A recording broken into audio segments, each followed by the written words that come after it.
নেতা সাহেব, এরা সবাই তো ওয়ার্কিং করতেছে, আমাদের নেতা হিলালির প্রচার প্রচারণা করতেছে, আমাদের দেশ নায়ক তারেক রহমান যেন জয়যুক্ত করতে পারি আমরা।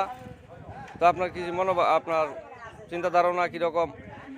জি ইনশাল্লাহ, আমরা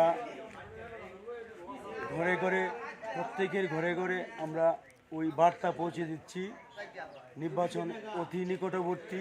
জি তো যেন উনি একজন যোগ্য ব্যক্তি, জি যেন সবাই যোগ্য ব্যক্তিকে দিকে ভোট দেয়। একটা আগামী বৃহস্পতিবার হচ্ছে আমাদের নির্বাচনের সময়, সকালে যেন সবাই উৎসাহিত পাবে, যার যে অবস্থান থেকে স্বাধীনভাবে ভোট দিবে।